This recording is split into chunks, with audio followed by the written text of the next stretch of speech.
Il s'agit d'un véritable restaurant de l'enfer, où tout chef incapable de réussir un plat meurt de manière mystérieuse. Et pourtant, ici, on retrouve l'élite culinaire de Thaïlande, la meilleure brigade de chefs du pays. Tout a commencé lorsque Jacques était enfant. Il avait remarqué que les riches savouraient de petites perles noires. Intrigué, il en avait goûté une, et à sa grande surprise, il avait trouvé ce mets, qu'on appelle le caviar, absolument infect. Ce jour-là, il a compris une chose essentielle, les pauvres mangent pour survivre, mais les riches vivent pour manger. Leur alimentation est une démonstration de statut social. Lors d'un nouveau banquet spectaculaire, une vache fraîchement dépecée est tombée du plafond. Jacques s'est alors lancé dans une découpe frénétique, badigeonnant la viande de sauce, la parsemant d'épices, avant d'allumer le charbon sous la bête. La présentation, impeccable avec des couverts raffinés, a subjugué tous les invités. Paul a découpé délicatement une fine tranche de viande et l'a personnellement offerte à une riche thaïlandaise. Émerveillée par ce goût qu'elle jugeait exceptionnel, elle a entraîné tous les autres convives dans une frénésie incontrôlable. Ils se sont jetés sur la viande, dévorant sans la moindre retenue. C'était la première épreuve dans la compétition entre Jacques et sa rivale Lisa pour le titre de grand chef. Face à l'enthousiasme délirant des invités, Lisa a compris qu'elle risquait de perdre.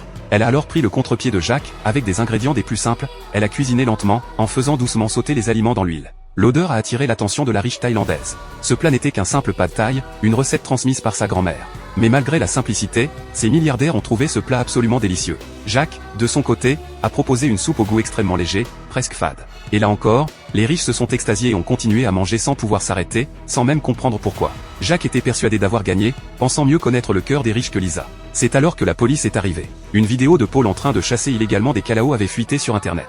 Le chef étoilé est soudain devenu, aux yeux de tous, un bourreau cruel. L'attitude des convives envers lui a radicalement changé. Lisa a alors compris que devenir un grand chef ne signifiait pas réaliser ses rêves, mais accepter de tout perdre, sa conscience, son amour de la cuisine, au profit d'une mise en scène gastronomique où la nourriture n'est plus qu'un prétexte dans les jeux des riches. En réalité, ils ne sont pas affamés de nourriture, mais de statut social et de symboles de pouvoir. Ayant tout compris, Lisa a de nouveau démissionné et est retournée auprès de sa famille.